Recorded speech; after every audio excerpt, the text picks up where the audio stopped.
the weather to come join us. So we are so happy to have you here. I am so excited.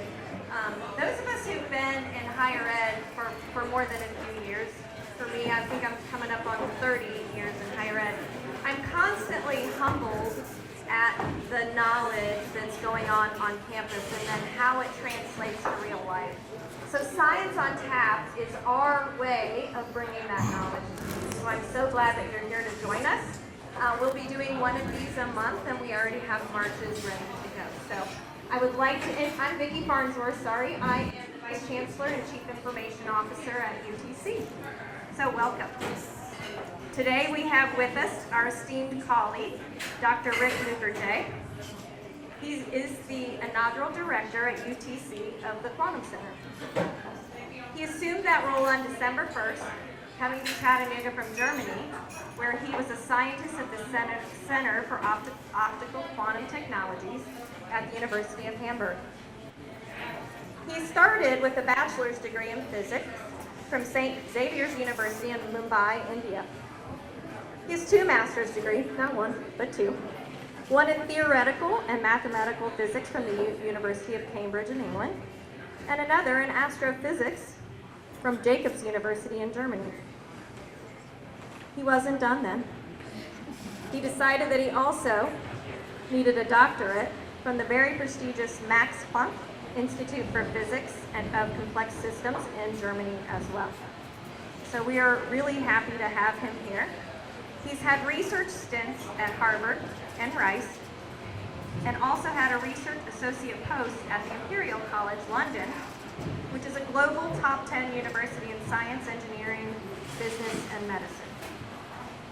So even in the short time that he's been here leading the UTC Quantum Center, he's already been behind the scenes organizing an unprecedented quantum technology workshop that will bring scholars from around the world to Chattanooga in June when UTC hosts that event.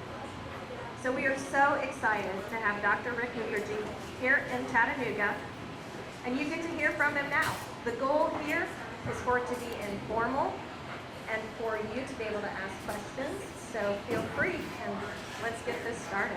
Thank you.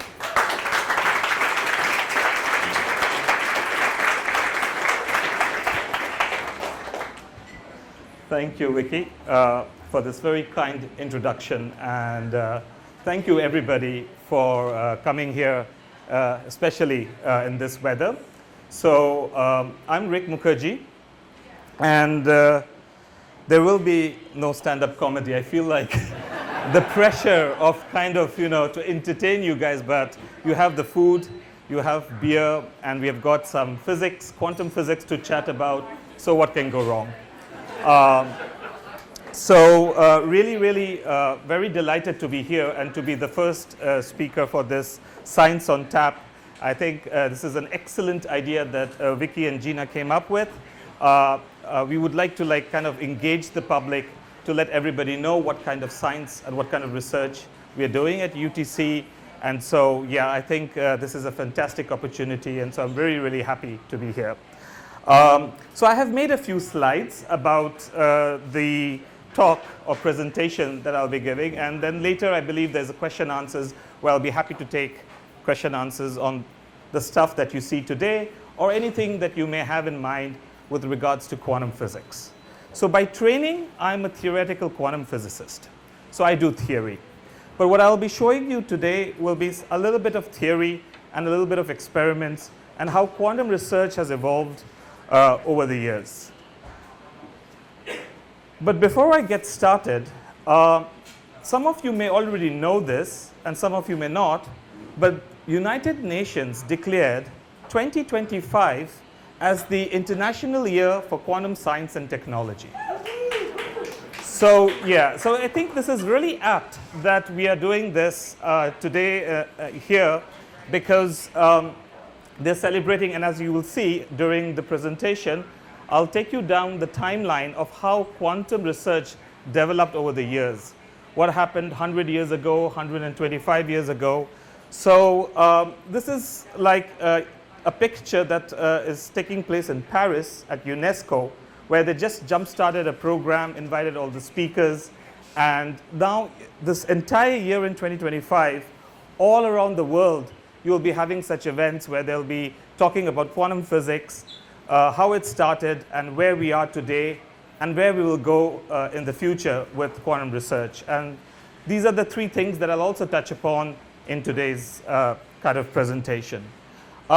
Keeping in the spirit, and as just Vicky mentioned and alluded to this point, keeping in the spirit of the 2025 being the International Year of Quantum Science and Technology, at UTC we are also organizing a quantum technology workshop where the world-leading quantum physicists from all around the world will come to UTC and give talks and share with us about their research. So we have this information on our website. We have a Quantum Center website, UTC Quantum Center. You can go there, have a look at all the research activities that we're doing, but you can also get information about this quantum technology workshop, and you can register for it. So, you know, just a shout out for this program that we are having at our Quantum Center. Okay, so let me take you down the timeline of how quantum research got started. And the perfect time to start is 1900, literally 125 years from now, and our protagonist is Max Planck, right? So this young man, good-looking young man, was asked a simple question, is how to make light bulbs efficient, how to get more light with less kind of cost out of it. And the bright physicist that he started looking at it from the electromagnetic theory, because back then, light was treated like a wave, electromagnetic theory, Maxwell's equations. So they had a continuous wave that goes up and down, and then light can have many, many frequencies, and different frequencies contribute differently to the energy. So he used the state-of-the-art theory back then, which is the electromagnetic theory, but he could not kind of reconcile what he saw in the experiment. So what would happen is that he would get these shapes as he would look at the light bulb at different temperatures. And he wanted to find out how to get the maximum heat or light out of the light bulb with as little as energy in the visible spectrum. That's the VIBGYOR, the rainbow that you see. So you want to get as much light or heat out of that in the visible spectrum.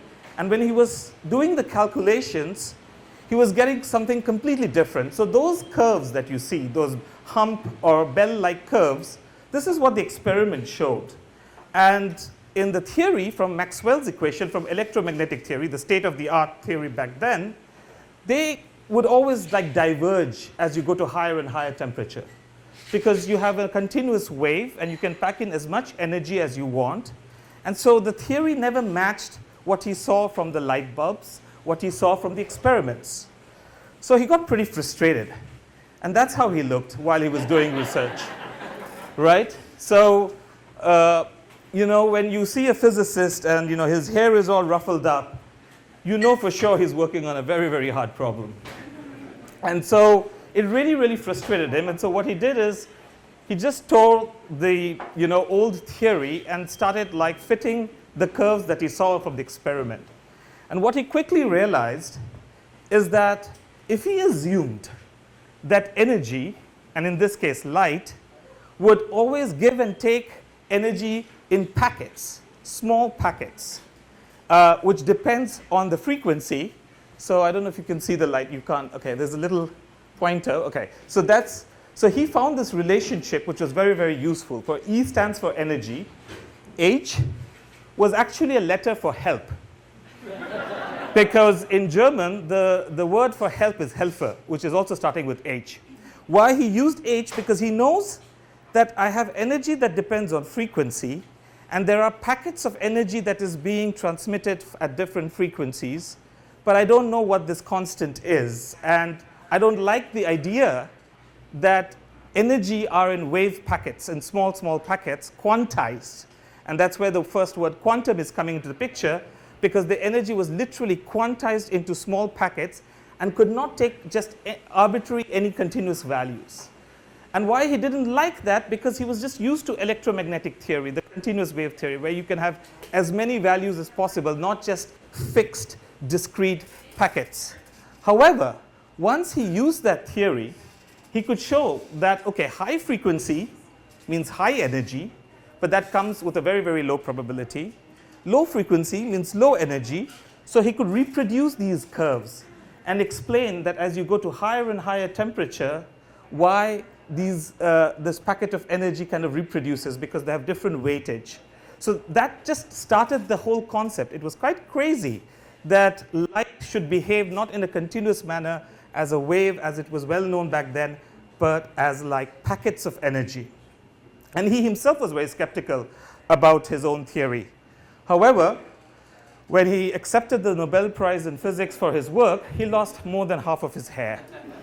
So, and I see a certain similarity with that trajectory with me, and kind of, unfortunately, I'm not working on a problem of that caliber, so I should kind of try to find a problem of the same caliber. But that's Planck's story, and he got the whole thing of energy related to frequency and how energy comes in wave packets.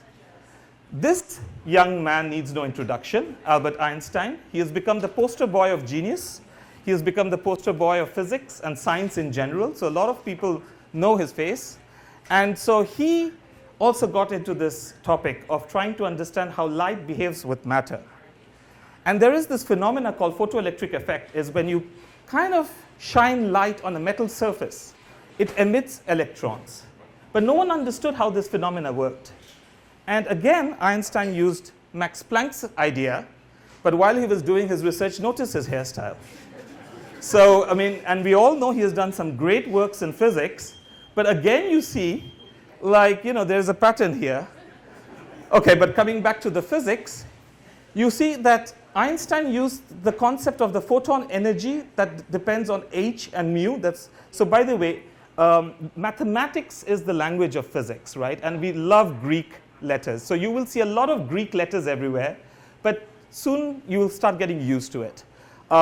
So h mu, this was the expression I had in the previous slide, which was the packet of energy that is there with a given photon, with a given frequency. And he used that information to basically show that by energy conservation, you could explain how many electrons are emitted with what energy when you impinge the metal surface with light. So he really used Max Planck's idea and explained the photoelectric effect. Again, the concept that light can be like small packets as if they are like behaving like particles, right? And he got the Nobel Prize, not for the well-known, like the works you've heard about special relativity, general relativity, but he actually got the Nobel Prize in physics for the photoelectric effect, which kind of started the revolution in quantum physics.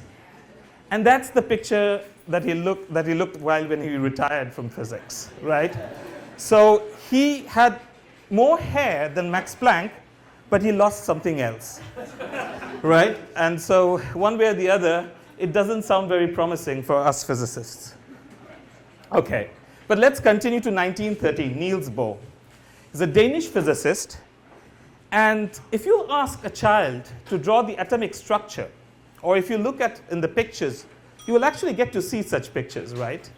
And this idea that atoms have a nucleus and you have electrons like orbiting in certain levels, again has to do with the fact that electrons can take specific discrete values, specific energies, again, quantized energies. So this is actually called the Bohr's model of atom, and it really successfully described the basic atoms, starting from hydrogen, helium, 2 electron atoms, multi-electron atoms. And then if you talk to chemists, how atoms interact to form bonds, molecules. Basically, the building blocks of everything that you see around, the beer, the table, the walls, all of us, it all started by first understanding the simple hydrogen atom and how electrons behave, how it takes specific values, but not just arbitrary values. So quantization of energy of the electron now, instead of the photon. And this n basically tells you the allowed levels or the orbits in which the electron is orbiting around the nucleus. So this is the quantization of the electron.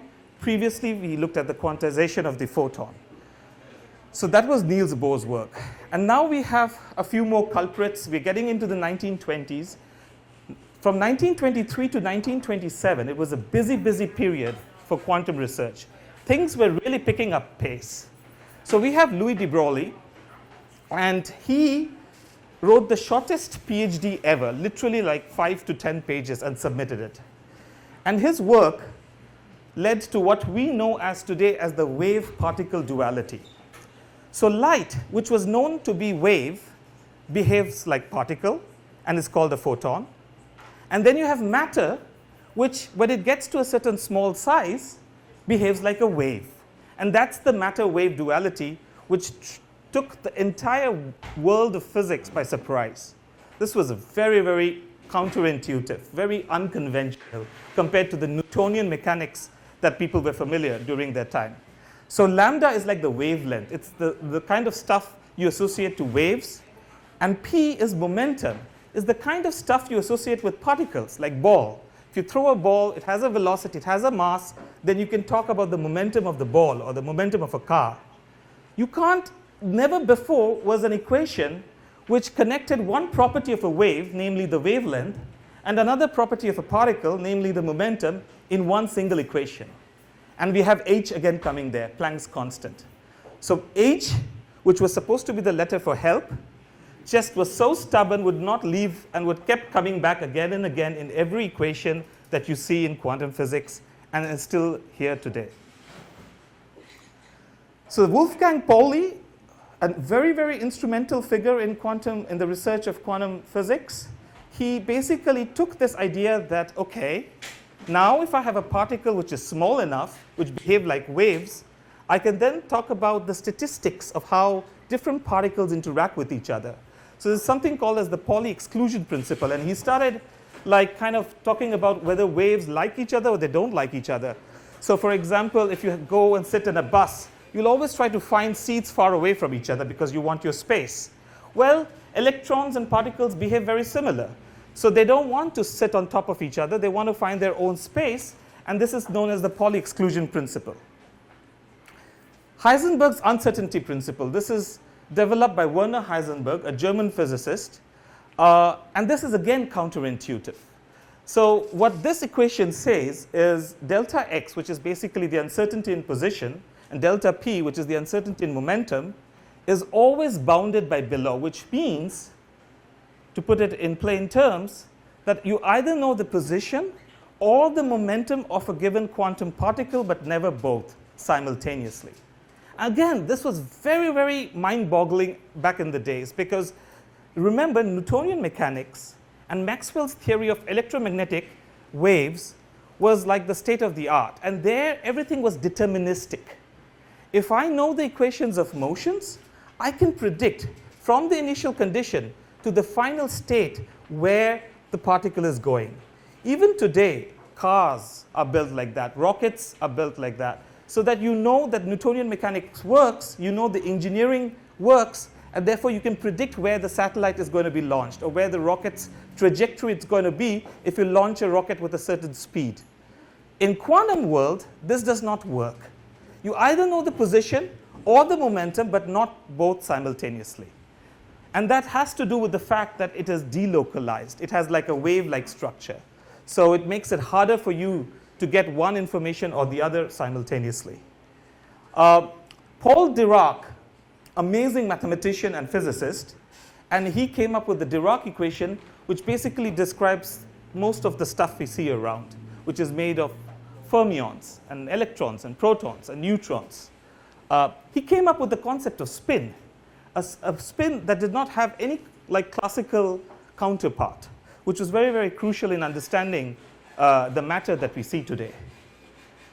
And then finally, Schrödinger wave equation. So he basically took everything that came before and said, you know what, I accept what the mathematics is telling me. If particles are going to behave like wave, then just like I have Newtonian equations of motion, I should have an equation of motion that tells me how waves behave over time, how they evolve over time, how wave belonging to one particle interacts with wave with another particle, and then how things emerge, and then we finally get to see the world that we see today. So he basically has the name under his, this equation is under his name, and psi is the wave function of that particle. So basically, if you take the square of this, it tells you the probability with which you find a particle at a given space. So Einstein, although he started this revolution, didn't like where it was going. Because all the principles that I mentioned in the previous slide, namely uncertainty principle and the fact that waves, these particles are wishy-washy, he was fine with photons having quantized energy. But when you came and said, when you came up to him and said that particles can behave like waves, and there's an uncertainty principle, a principle of indeterminism that guides the universe that we live in, he came up with this famous quotation that God does not play dice. And this was part of the debate he was having with Niels Bohr, who you saw in the other slide, as to what is the interpretation of quantum mechanics. Is it all mathematics? Or is it our interpretation of mathematics? Or is this the real reality that we see, the universe we live in? And so there was huge debates going on. And he found young researchers, Boris Podolsky and Nathan Rosen. They were young back then when they met Einstein at Princeton University. And they came up with the so-called EPR paradox. So what they insisted is that fundamentally universe has to be deterministic. And that something what's called as local realism needs to kind of be valid for the things that you see in the quantum world. And so they came up with this EPR paradox, which is named after their surnames. And the very concept of entanglement arose from this EPR paradox. Because they came up with what's called a Gedanken experiment, or a thought experiment, where if you take two particles and take them really, really far away, there is a concept called the superposition principle, where the particles can take different states at the same time.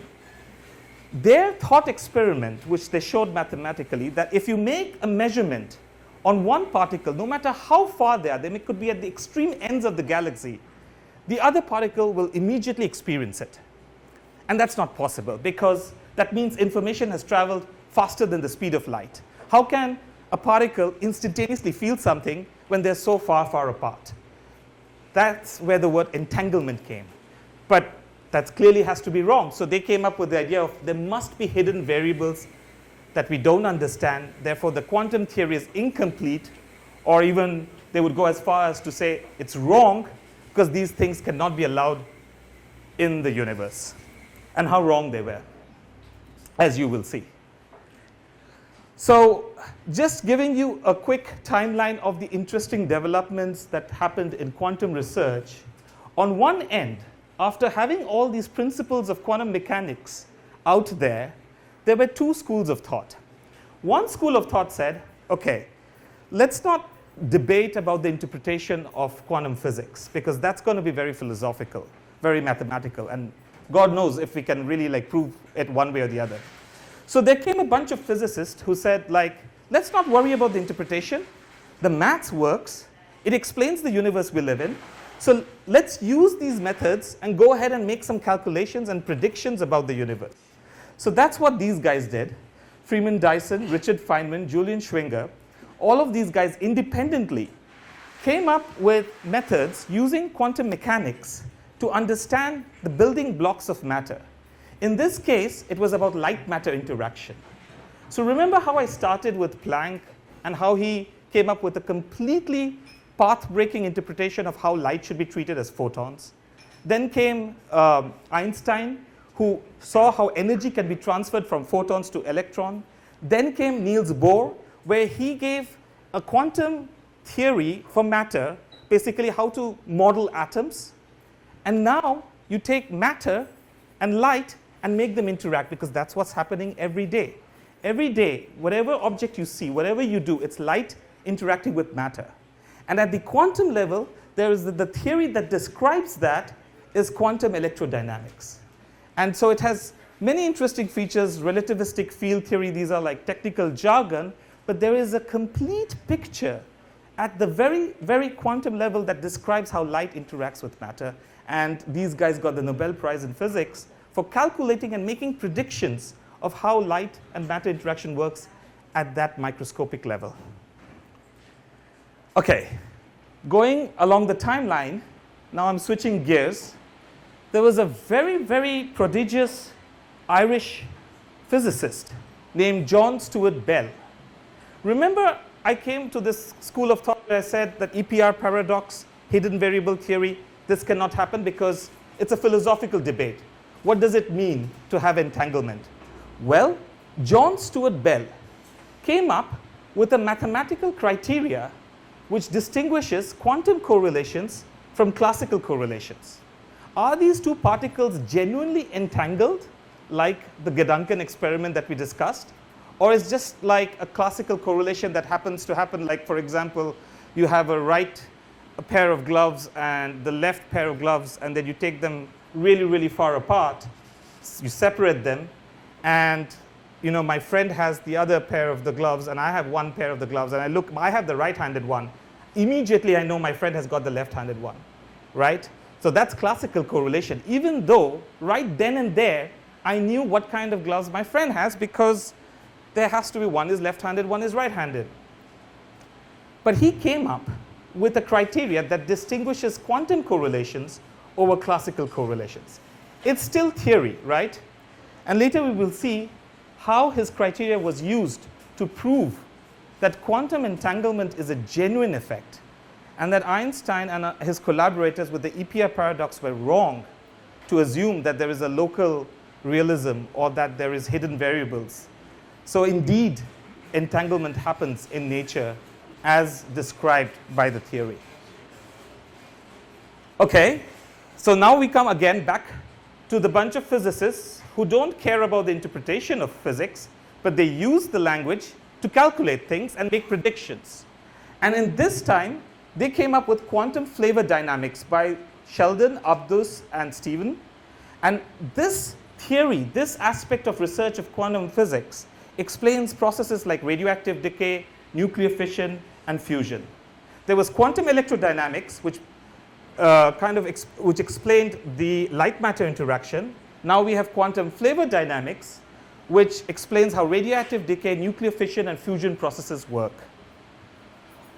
Along the same spirit came quantum chromodynamics, developed by Murray Gell-Mann, David Gross, David Politz, and Frank Wilczek.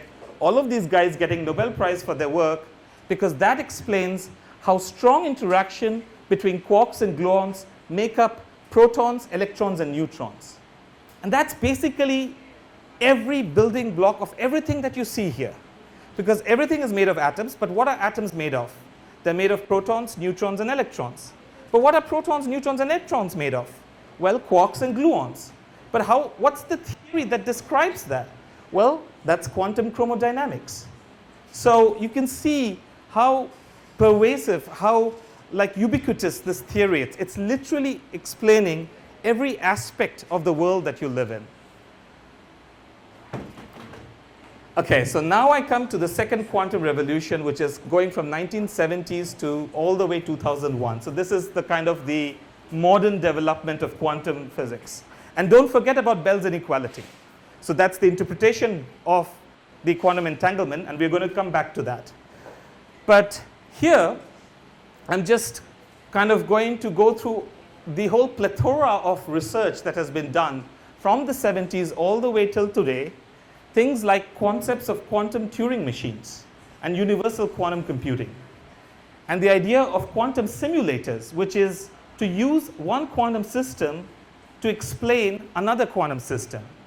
In other words, it is not enough to use classical computers to try to understand the quantum phenomena, but rather use a quantum system to understand another quantum system. And that kick-started the idea of quantum computing and quantum simulations. And one of the reasons for thinking is that the number of the states, the possible states accessible to a quantum system is like exponentially larger than what's accessible to a classical computing device. That was the germ of the idea from a theoretical point of view, which kick-started the whole idea, hey, can we build a quantum device that studies other quantum systems and maybe more? And so there were like interesting developments like building quantum gates, no cloning theorem, which says that if I have a quantum state, I cannot make multiple copies of that, and it has implications for quantum technology. Quantum algorithms started developing, and a lot of mathematicians got interested in physics, in quantum physics. And they started coming up with rigorous algorithms that showed that if a quantum computer ever existed, and if you took their quantum algorithms and ran them on the quantum computers, then you would get an exponential advantage in solving all the problems, whether it's weather forecasting, whether it's financial market prediction, whether it's drug discovery. All these hard problems that take a lot of computational time can be done exponentially faster if you had a working quantum computer. And that's a big if, because that's where the research is going on, which is to build a fault-tolerant quantum computer. And there are many prototypes currently which are kind of running, which is in the race of being the fault-tolerant quantum computer. Some of them involve trapped ions or linear optics, superconducting qubits. These are different hardware devices, and they all have their pros and cons. But there are many candidates out there which are trying to win the race of trying to be the fault-tolerant quantum computer, so that we can use some of these algorithms and do the fast computation that the quantum research has promised us. Then there are other applications that people have started looking at: quantum teleportation, communication, sensors, quantum error correction. Just a whole bunch of buzzwords that I'm throwing out there, but feel free to ask me more about it during the question answer session. But this is where the research is going and is where it is today, as of today, right? And if you Google quantum computer, then you typically get a picture like this. I put a question mark because that quantum computer picture is based on these superconducting qubits. But that's not the only prototype. There are other prototypes of quantum computer which are equally good and equally competitive in terms of realizing fault-tolerant quantum computing. So that's where we are today. And now I want to show you a movie, because as a theoretician, I gave you a timeline overview of how quantum research went through. There was these two different schools of thought. One was the philosophical approach to quantum mechanics, where they were trying to understand what this means. Does an entanglement really exist? Is wave-particle, wave-matter duality a real thing, or is it just something that the mathematics tell you? So here I'm going to show you two experiments that show that these very counterintuitive principles, such as wave-matter duality and such as entanglement, actually have been verified in many labs. And so I've taken two movies from YouTube, and you will see the labs that they've done the experiment. And courtesy their experiment and video, you will see that this is actually a really verifiable, tested thing, these phenomena such as entanglement and wave-particle duality. So the first one is to do with taking a molecule and verifying that it behaves like a wave. Now, with waves, like if you think about water or sound, they interfere. And when they interfere, they create this maximum, minimum kind of pattern, which is called fringes. We've seen this in waves and ripples and things like that. You're going to see that a molecule is going to go through a slit and is going to behave like a wave, and is going to interfere with itself and create the same wave pattern that you would have expected from sound or from water waves. So I hope it works. Yeah. So that's the quantum molecule.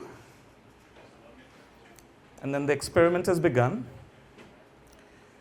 And so they passed the molecule through a slit, like a grating. And they're collecting the image at the end on the screen. Now, if it was like a ball or like a particle, then it would go through one slit or the other. But in order to create this interference pattern of maximas and minimas like a wave, the molecule has to go through all the slits at the same time. So it has to behave like a wave. It has to be delocalized and go through all the gates at the same time and then re-interfere with itself to create that pattern. So this was one of the experiments done in Vienna, where when the molecule passed through the multiple gates simultaneously to create that pattern. And so that's an example of the matter-wave duality. So indeed, big molecules, and they've done this with bigger and bigger. They've done this for like 10,000 to 100,000 atoms and formed a condensate. And that's like a massive matter which behaves like a wave and a matter at the same time. And so such experiments have been done. The next experiment is about entanglement. So they're going to create an entangled pair of photons and take them really, really far away, literally on two different mountains. And what they're going to do is they're going to make a measurement, or they're going to tweak one of the photon, and you will see what it does to the other photon exactly like at the same time, instantaneously. Some music also here, I think. Oh, you won't hear it.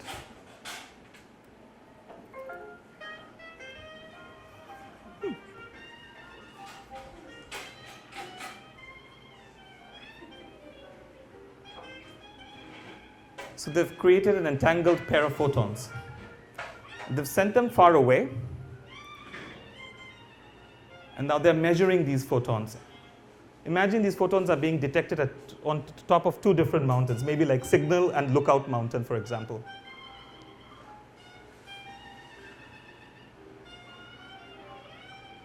So the information of the photon is in the polarization, so that's why they're measuring the polarization. And now they measure on one of the trigger photon, and you see what happens to the other. Spooky action on the entangled photon. So you see, they're making this photon rotate, and the other photon is reacting to it instantaneously. It's happening on two different mountains. And this is happening instantaneously. And now they do it with kind of a different polarization, different state of photon. And you see the same thing.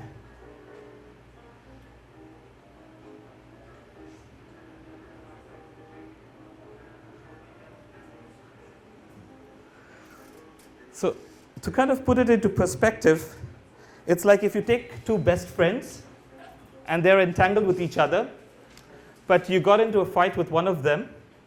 So you go not to the person you want to fight with, because that person is probably very big, but you go to that person's best friend and maybe you punch him. And the other guy is getting the pain, right? So that's like what's happening. So they're like tweaking with one of the photon, and the other photon is getting all like hassled.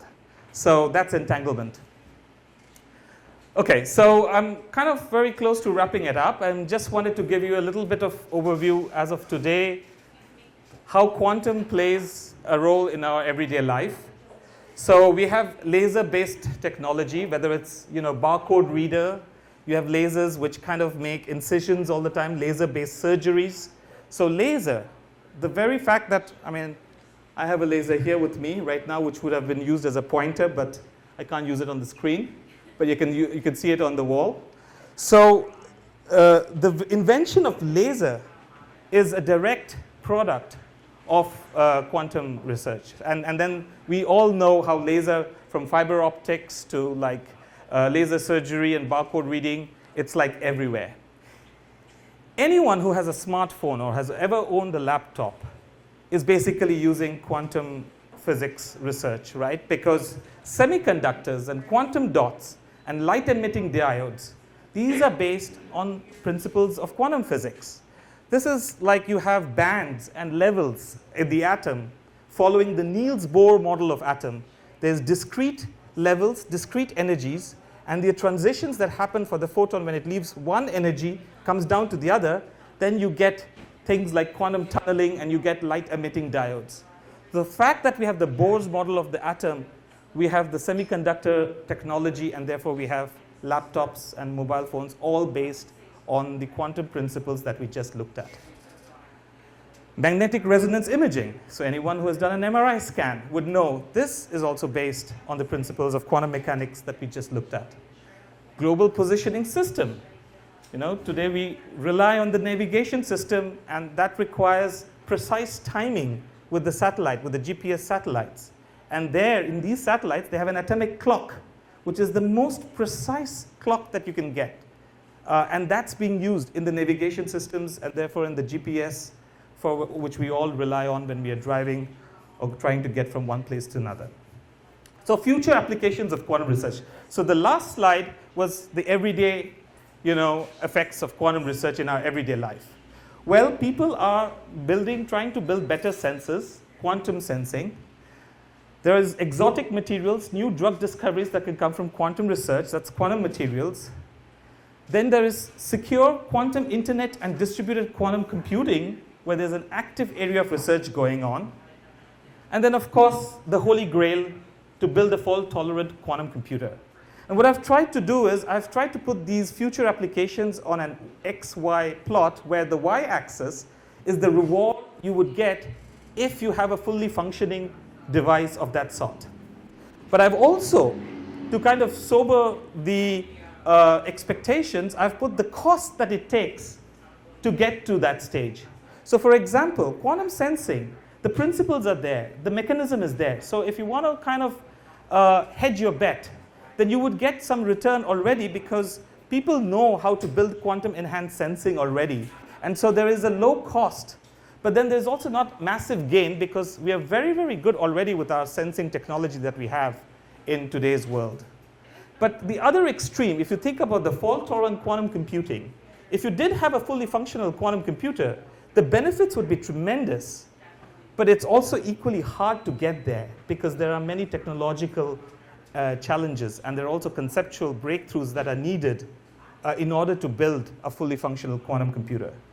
In between, there are also software and algorithms where people are doing research, quantum-inspired software, which is different than quantum algorithms, which have the potential to show quantum advantage, which is completely different from quantum AI.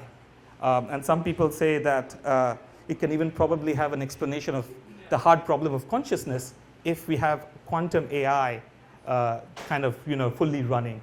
Well, again, up to interpretation. Anyway, so these are the areas where the future applications of quantum research are being done. And here in Chattanooga, we are working on the topic of quantum sensing. We are working on the quantum simulations of new materials. And we have strong collaborations with Oak Ridge National Lab, with which we're working on these topics. We have a quantum network here in Chattanooga, thanks to the collaboration with EPB and Oak Ridge National Lab. We have sent entangled photons in these quantum networks and characterized them. And this is happening, these experiments are being conducted as we speak here today. So we are looking at these kind of applications. And we're also looking at building quantum algorithms and running them on the best available quantum hardware that we have. IonQ have strong partnerships with us, but we're also reaching out to other quantum hardware companies and trying to test our quantum algorithms and see how far can we push, and where can we add value to bringing the quantum computing and quantum algorithm development a reality. So, and all of this would not be possible with the kind of support of the city and our other partners, namely QEDC and Chattanooga Quantum Collaborative. So it's super, super important that university, industries, and research labs, we all come together and work in cohesion to kind of, get to that point where we can realize some of these holy grail type of problems. Hopefully before I lose my hair like Max Planck or my head like Albert Einstein. So with this is my last slide. That equation, I don't expect you guys to understand, but what I want to say is that beast of an equation covers literally everything that you see in this universe. Everything. And so if you want to ask me about it, feel free.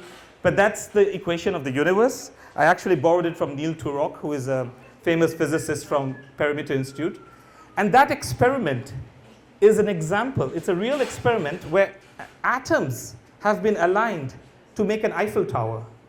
That's the precision we have now on controlling atoms.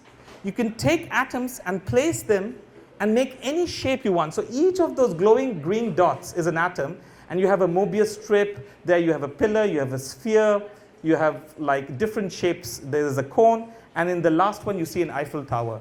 That's the control that experimentalists have as of today, how they can control and manipulate atoms. And with that, I'd like to thank you for your attention.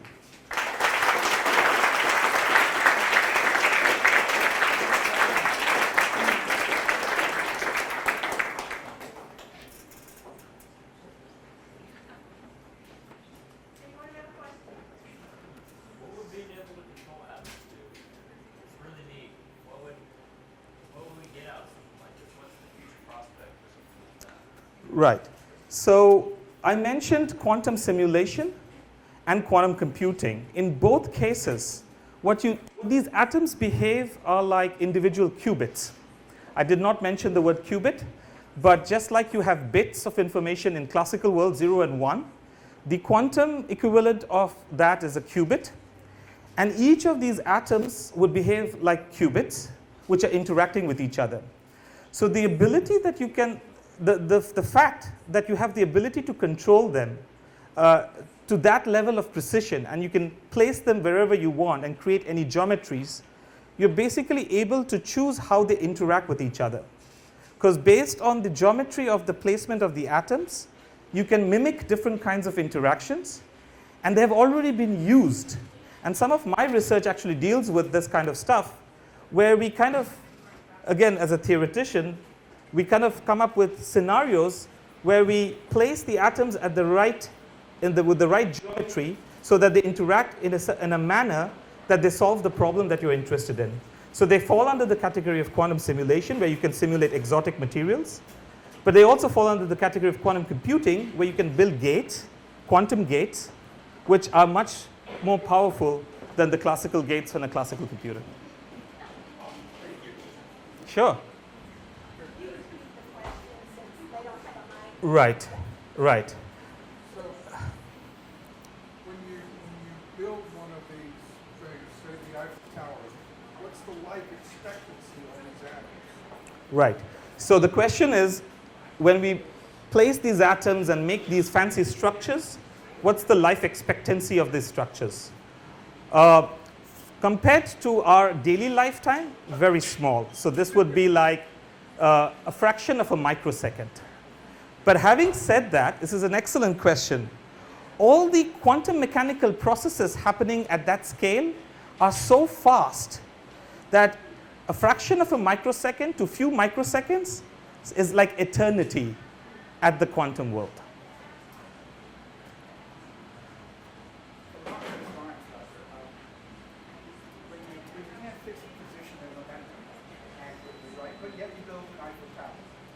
Is that indefinite nature of the momentum because of vibration, or what's going on there because they're not physically moving that way? Right. So the way these, okay, so the question is, we had this concept of uncertainty principle where position and momentum cannot be simultaneously determined. How does that go how does this agree with the picture that we are seeing where you have precise control over the atoms? And so the way this picture evolved is that you take these atoms and you cool them. So they are done in cryogenic temperatures. So they literally go at microkelvin temperature, and they cool the atoms down till the point that they're almost still. Because in some sense, motion of atoms is basically telling you the temperature of the gas. So if you cool something down, you're basically bringing them down to the point of almost absolute zero. So 0 Kelvin, and you're bringing them to like they're not moving anymore. Now, up to that point, it's okay.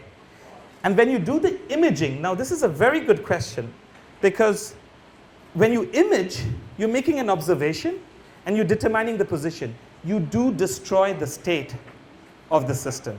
So for example, exactly. So, I mean, this is amazing because you're hitting the nail on its head, because it is a boon and it's also a curse. So all the effort that you do in making a quantum state, you may lose all of that as soon as you make an image or a measurement of it. And so this has been one of the problems. So your question is basically kind of leading up to a bigger question that we have with quantum computing.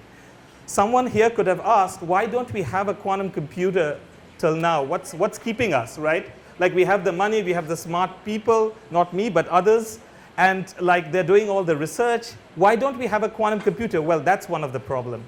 That all the effort that has gone in building the quantum state gets immediately destroyed when you measure them. So that image is a snapshot, but right after that, that is gone. That's broken, that's destroyed. Precisely for that kind of principles. Sorry? So this these pictures are images that are taken after many statistical averaging. So the question is, all these pictures that we see of atoms forming the Eiffel Tower, are they like actual images or is it an interference pattern? And so the answer is these are images, but they have been repeated multiple times. And the reason is quantum mechanics is probabilistic by nature. So it's not like a ball where, you know, I'm throwing a ball and you have a fast shutter camera which takes a snapshot of the trajectory of the ball. So if you have a camera with a high shutter speed, you can capture the trajectory of the ball, right? That's not going to work with quantum objects. Because of the wave nature, it is probabilistic, which means I have to repeat the experiment 1,000 times and average in order to get that one image because of the underlying probabilistic nature. And that's how you get the image.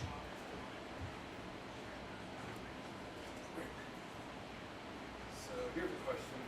What steps do we need to make to bring us out of the NISQ era? Okay, so Jamie is asking a technical question, which is what steps do we need to get out of the NISQ era? So NISQ is noisy, intermediate, scale, quantum devices, right? Okay, so noisy, intermediate. Why noisy? Because all these qubits, while they interact, and that's a good thing, you also get a lot of unwanted interactions. And that's a problem. So that's why they're noisy. Because you can't tell a qubit whom to interact with and whom not to interact. And so you get a lot of unwanted interactions. That's problem number one. Problem number two is quantum state, when you construct, as we have been discussing, someone had a question about the expectancy of these images. The lifetimes are very, very small, which means these quantum states are so fragile, they kind of break immediately. So you need to do things fast if you want to do computing or processing or whatever you want. So that's the era we are in, because we have finite number of qubits and they're noisy. So that's why it's called the NISQ era, the era of the hardware that we have. And the question is, what do we have to do to get out of the NISQ era, this noise? What do we have to do? Well, so the key buzzword or the key area of research is quantum error correction. There is a lot of work that is being done in the area of quantum error correction on these different devices to kind of mitigate some of this noise. And so it is like a bit of a chicken and egg situation, because what you need to do quantum error correction is you need additional ancilla qubits that will monitor the, let's say, the other physical qubits, and they together will form one logical qubit. So you need more qubits that will monitor the existing physical qubits in order to do error correction. Now the problem with that is you quickly run through a scalability issue, because those additional qubits that you're using to monitor the previous qubits, they themselves are noisy. So who are going to watch those qubits? You know, it's like the cycle of who will watch the regulators, and then there are regulators, you know, keeping an eye on the regulators, but who will watch the regulators of the regulators? And so it's exactly like the same thing. You keep scaling, scaling, scaling till you always have a problem of. So people are trying to come up with different schemes, and there's another area of research called anionic quantum computing, which was developed by a physicist called Alexei Kitaev. And he came up, so this falls under the category of topological quantum computing. And this is very interesting. So mathematicians would love that, because there's an intrinsic relationship between the geometry of the way the qubits interact and the computing that you do. And so topological quantum computing is based on the idea that you have certain geometries, certain braiding processes that preserves the robustness of your state and the robustness of your process. So they're by definition fault tolerant. So topological quantum computing is one area of research to tackle, to get out of NISQ area. But the other is to really brute force scalability. So just do error correction methods, add more qubits, and then try to mitigate the errors you have. What is quantum teleportation, and what is it being used for? Excellent question. Yeah, so I had that buzzword quantum teleportation, and it's a bit of a misnomer, the word, because it kind of says that, like the word suggests from our movies, that I have an object here, and then you snap your fingers and the object is somewhere else at a far distance. Now that would have been magical and great, but that's not exactly what is going to happen. So quantum teleportation is based on the idea of quantum entanglement, where you take entangled pairs and you take them far apart. And just like we saw that experiment with the polarization of light, you can encode information in one of these photons, you can perform measurements on those photons, and you get immediate results, instantaneous results on another quantum object or another photon. So this is quantum teleportation will play a very important role in quantum cryptography, or making secure communication of information. The only difference being this is now going to be not classical information that you have like in your internet, but this would be quantum information, but it'll be secure because there's no way to hack it. The only thing, so whenever an entangled pair is separated, they are still belonging to one entity, and that's how you actually mathematically describe it. So whatever information you encode in one of them, only the entangled partner will get the results and not anybody else. So in that sense, it's a teleportation of information, but not really like taking one object and bringing it somewhere else. So it is a misnomer, but that's the idea, and it has great practical value for quantum cryptography, secure data communications, and that's why a lot of people are doing research on this. You talked about building a quantum computer being kind of like a difficult words. You also mentioned AI, which I think there's been a lot around the insane energy consumption that there's needed to train AI systems.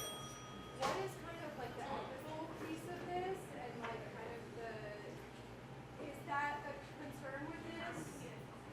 Right. So the question is, what are the ethical consequences or implications should a genuine quantum AI come to being, right? So let's take from the point of energy costs that requires. So we know that these neural networks, large language models, LLMs, that is used everywhere from ChatGPT to the stuff that you have with your Tesla cars, kind of constantly monitoring when you're like using self-driving. They are all energy guzzlers, right? They are energy expensive. Now the question is, if we have a genuine model of quantum AI, would it be energy efficient or not?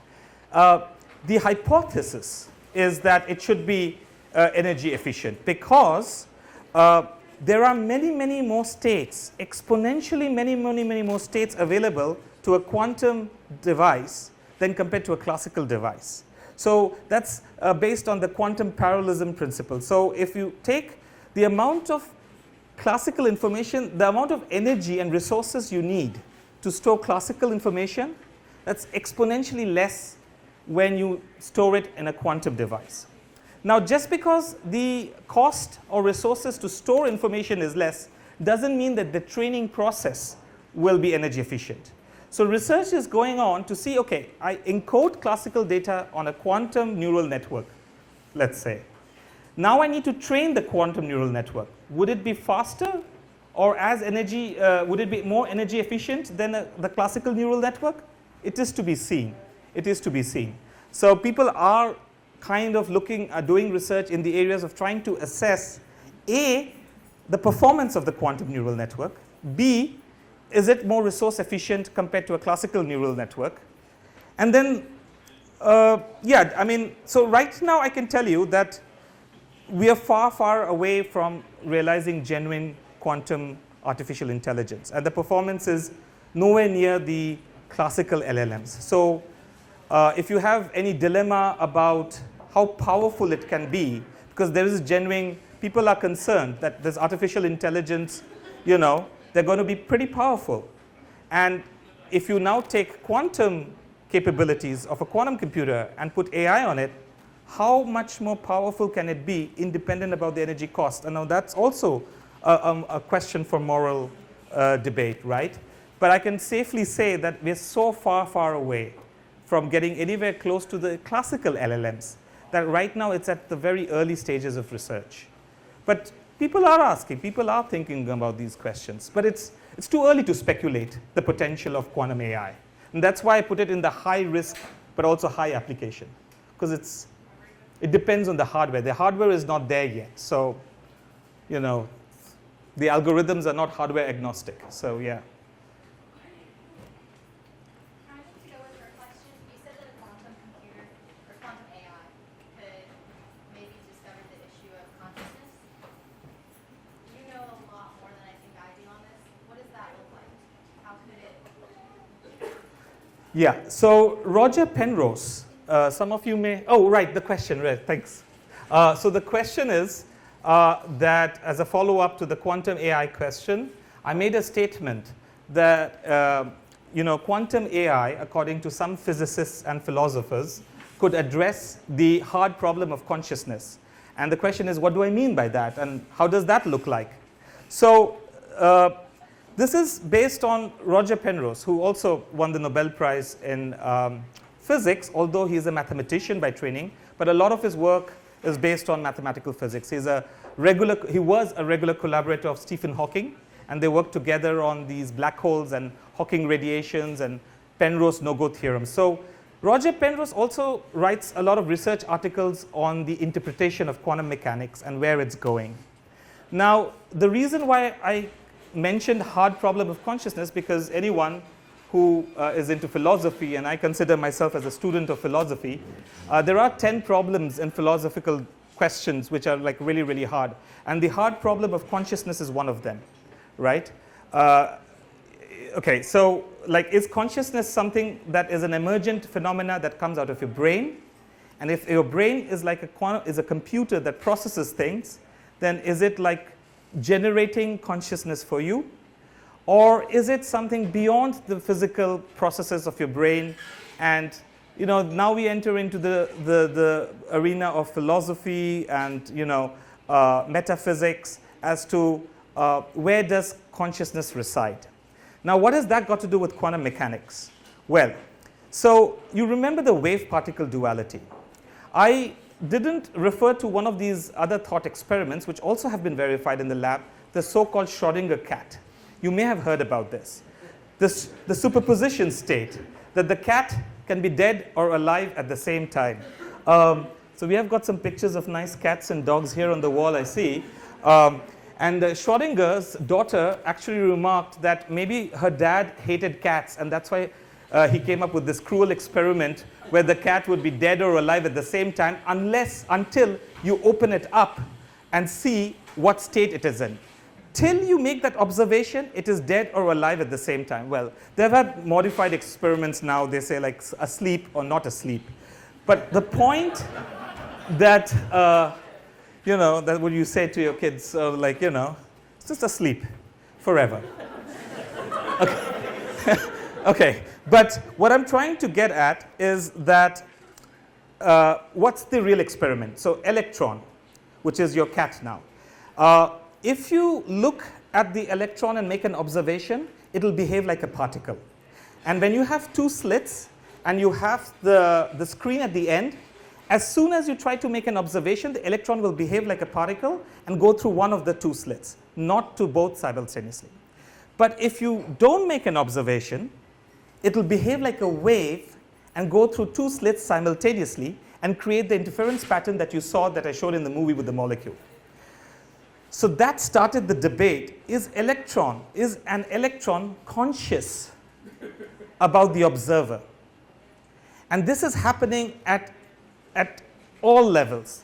Every time both theoreticians at the level of mathematics and experimentalists in real labs are grappling, trying to understand what's called as the wave function collapse, that the wave nature of the matter collapses as soon as there is a conscient being making an observation, as if these so-called inanimate objects, the electrons, protons, neutrons, and the molecules, are conscious that it's being observed, right? This is at the heart of quantum mechanics. And there's a lot of kind of Yeah, I'll come soon. So there's a lot of, the people are trying to understand this. And so now if you have artificial intelligence that we have in the classical world, we have redefined what it means learning with the advent of AI, right? Now, there are a lot of things that AI can do which pretends to be intelligent. Although it's kind of like learning through and it's training through examples, and it's mimicking the behavior of learning as a baby would. You would make a baby repeat multiple times the same thing till the baby learns to speak or walk. That's exactly what you're doing to the neural networks. You're training it again and again, making the repetitive pattern of learning behavior till it pretends to be intelligent and quite intelligent. It kind of confuses the humans. They're saying that it feels like it's living. Now imagine you add this aspect of the electron where it knows, and this is not even AI, this is just the fundamental aspect of the electron, that it just knows when it's being observed. And you add the ingredient of artificial intelligence. This can lead to great consequences. It can redefine how we understand consciousness, perhaps. So that's the kind of argument that some physicists are taking, and I just throw that out, pitch it out here, since, nothing is off topic here. There you go. Yeah. So what happens when a computer looks in on the cat? You mean a classical computer or quantum computer? Good response. I don't know. I mean, the thing is, these phenomena happen at a microscopic level, right? And that's actually the other bizarre thing. I just now showed off that equation saying everything that you're made of, all the building blocks, protons, neutrons, atoms, molecules, every part of your body follows quantum mechanics. Yet, the final product, who we are classical objects. So there is a big research kind of going on. Where does the transition happen from quantum to classical? Because you take these subatomic particles, building blocks which are quantum per se, but they kind of give you a final product, a ball or a bat or a human being, which are classical. If I take my hand, it won't go through the wall. It will be blocked. But if I was quantum, and because if I would have the wave nature and I would try to hit the wall, part of my hand will go through the wall and come to the other side, like a ghost, right? And this happens. This is exactly what's called as quantum tunneling effect. That happens in the semiconductor technology. So how is it I'm made of particles which are quantum in nature, but still behave classical? Good to be. Huh? And good to be, yeah. Unless you want some superpowers.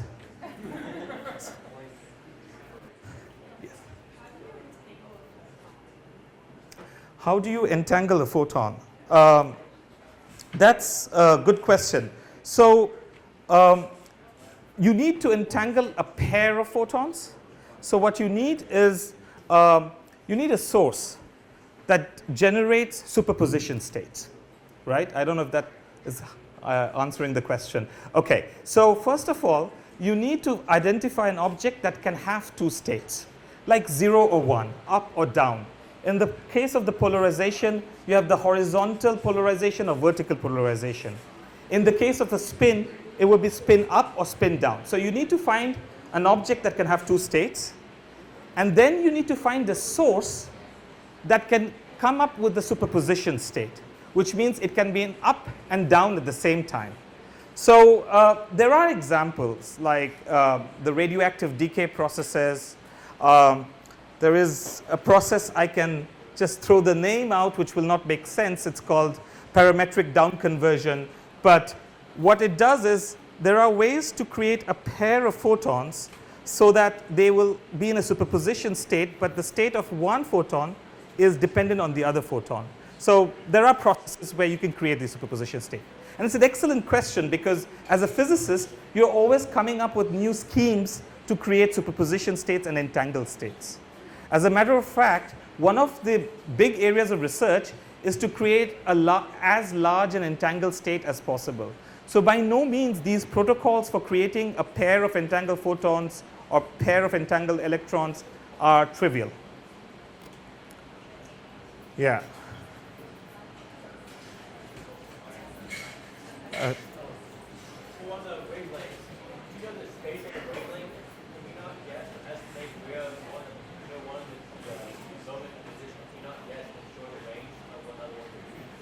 Sorry? For the wavelength, Yes? because the wavelength of it, we not guess estimate where the position, how moment of it would be narrowing down. That's correct. So because if you have a complete wave, then the notion of position and momentum becomes ill-defined.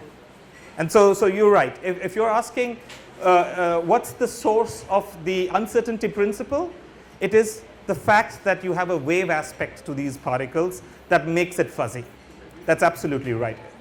Yeah. Yeah.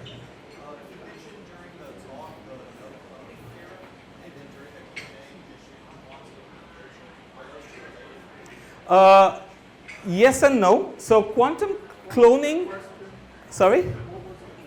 Oh, the question is, I mentioned two phrases, quantum cloning and quantum encryption. Are they related? And I'm saying yes and no, as you will see why.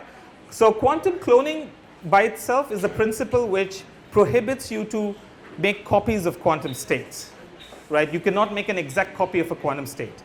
This has an implication in quantum encryption because when you want to do quantum encryption, you want to share information at long distances, but you can't share information at long distances because of the fragility of the quantum state. So you need something what's called a quantum repeater that kind of reproduces the state again. But then I just now mentioned that you can't clone a quantum state, so then you come up with kind of innovative ways to prepare the same state but not make a copy of that state. So in that sense, they're related. Yeah. Yeah. I'm not in the science world, but I'm curious, like, what's happening kind of here in the city at UTC based on this like very large theoretical idea. So, like, we've seen in the paper that we have a node at UTC, there's one at UTC, there's something at Oak Ridge. Like, are you guys actually like entangling things at UTC between these nodes for sending us data? Are you guys creating hardware? I mean, it's very cool to be able to do some of these experimentations. Is that happening like here in the city? Is it happening in other cities? I'm just kind of curious what is the practical application right now and how that kind of impacts us as like citizens. Right. That's an excellent question. In a nutshell, her question was, what kind of quantum research activities are happening at UTC? And I mentioned a lot of research topics here, but which of those are actually happening here in Chattanooga and at UTC? So to answer that, yes, I mean, you are right when you mentioned that we have these 3 nodes in Chattanooga, and they're separated by, I don't know, you say miles or kilometers here, but like 10 to 12 kilometers. You can make the conversion to miles. So they form like a triangle architecture of these nodes. And currently experiments are being done where you first send photons and see, photon by itself is a piece of, like, it can carry quantum information. But there is attenuation, there is loss of quantum information as the photons travel through these optical fibers. So one of the experiments that is being done is to understand the loss of the quantum information as the photons travel through these optical fibers. The other kind of experiment is, yes, we are creating entangled pairs of photons and then sending them apart and then making them go through the network and then measure them and see, have we maintained the entangled state or have we destroyed it? So experiments of that sort are being done. Now, there are no ultra-cold cryogenic experiments yet, but we do have another optics lab where we are looking at quantum sensing at UTC. And that's in the physics building at Grote Hall, so you're welcome to come. Tian Lee is the lead experimentalist at UTC. So by the way, all of you, you are always welcome to visit the Quantum Center, the newly established Quantum Center where we have the lab for the quantum network, and the other quantum sensing lab that we have in the physics building at UTC. And the fact all of this would not have been possible with the strong collaboration of EPB and Oak Ridge National Lab. So these are the kind of experiments that we are doing. From the theory side, which is where like my team would come in, is we are interested in quantum simulation of exotic materials, which you can actually kind of do the maths and the theory behind it. We are interested in building quantum algorithms. We are interested in doing quantum error correction. And now, this is the cool thing of being a theoretician. You really don't have to be loyal to any one experiment, right? You can work with any experimentalist who has the right experiment and say, I'm willing to do the theory for you. And that's exactly what a theoretician kind of functions. He or she would go around and see, okay, there's a Rydberg atom in Boston, quantum computer based on Rydberg atoms. Can I do theory for that team and say make predictions about how quantum simulation would work, how quantum computing would work? So from a theoretician's point of view, we have a lot more to play with in terms of research. So those are the kind of topics that also is being done here at UTC. Yeah. There was one, yeah. Sorry. I was asking with the quantum sensing, is there a way to tell like an X, like a random atom or a random set of atoms, if it's quantum entangled with another set of atoms somewhere else in the world? So the question is it possible to verify quantum entanglement between a group of atoms, between two groups of atoms? If you only have access to one. Yeah, can you verify? Yes, but it would not be enough. You need, you can make measurements on only one set, but you need to perform some operations on the other set. The way you verify quantum entanglement between two delocalized objects is that there's a whole set of input-output relationships, which then you will kind of collect. And you remember the Bell guy that I mentioned, John Stuart Bell. There are extensions of that, but basically the criteria is, does it violate Bell's inequality or not?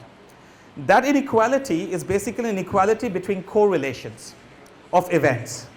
So if A and B are correlated and A and C are correlated, and I take the sum of that, it will be greater than equal to A and C, AB, BC, and then AC, right? Now that's the classical way of looking at it. So that inequality captures the pattern of how classical correlations follow. If you violate that, what's called the violation of Bell's inequality, then you establish quantum entanglement.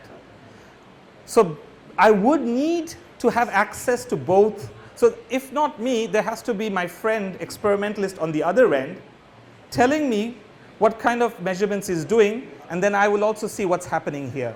So there is this principle called LOCC, local operation, classical communication. So there is some classical communication of data that's needed, therefore not violating special theory of relativity that things are going beyond the speed of light, in order to verify that the two objects are entangled.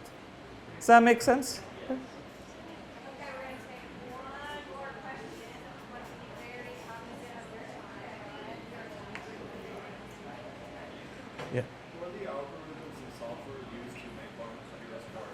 Like, how do the quantum computers and scientists are able to read the qubits while they're in the superposition? That's an excellent question. So the question is, a lot of quantum algorithms rely on the principle of superposition to get that quantum advantage and you know what everyone is looking for. But we also discussed at length that as soon as you make a measurement, you destroy that superposition. So then how does it actually function? How do these quantum algorithms function on a real quantum computer where you destroy the superposition state, right? And that's an excellent question. So this is again one of the reasons why it is really hard to find, okay, first of all, we don't have a fully functioning quantum computer, right? People are making progress there. We have mathematical quantum algorithms like Shor and Grover, which if applied on a full fault-tolerant quantum computer will give you the advantage. So there are ways where, you know, I showed the Schrodinger equation, and that basically tells you how the quantum state evolves as a function of time. So what you can do is your initial state can be a classical state, which is technically called a product state. There's no entanglement there's no superposition. Then you create the entanglement or you create the superposition during the evolution of the quantum state as it satisfies the Schrodinger equation. And during that process of going from one point to the other, you can get an advantage. So you can get, let's say you have an initial guess solution, and then you have a target solution. And that's how you solve, in classical mechanics, you solve equations of motion. These are sometimes partial differential equations. You put the initial condition, and you want to get to the final solution, the target solution, right? And the time it takes for the classical computer to go from that initial guess to that target solution is the computing time that you have. Now, there are problems which are so complex that even the best of the HPCs, supercomputers, high-performance computers will take a long, long time to get to the target solution. So, in the case of a quantum algorithm working on a quantum computer, that intermediate evolution time, when the state is being evolved to get closer and closer to the target state, you can get an advantage because of the superposition principle, because of the parallelism, because you go through multiple solutions, multiple possibilities simultaneously, and then wait it out and get to the target solution. Now, once I'm there in the target solution, I can make the measurement and collapse the wave function because I'm already there. So it's okay to destroy the superposition state there. So that's the idea. But while the evolution is happening, you don't want to disturb it. You want to maintain the coherence. However, nature is not too kind. There is no free lunch, right? There's always interaction with the environment, and that leads to decoherence. So this is a huge problem. How to maintain coherence of my quantum state as it evolves? How to tackle what's called as decoherence? Because that's happening also during the process, not just at the end when I make a measurement and I destroy the superposition, right? The readout process. The readout can be handled, but you want to make sure that the evolution is coherent. And so that's the guiding principle of why we still expect quantum algorithms applied on a fault-tolerant quantum computer doing far, far better than classical algorithms and classical computer. Yeah? So, Hey, thanks.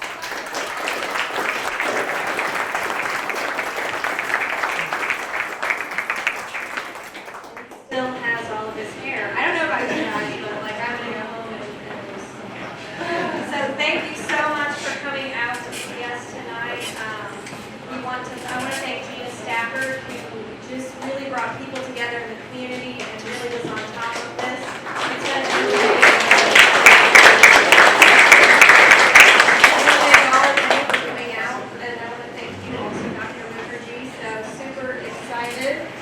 About continuing this series. So you're all going to receive a survey in the next couple of days if you registered. Give us some feedback. What did you like?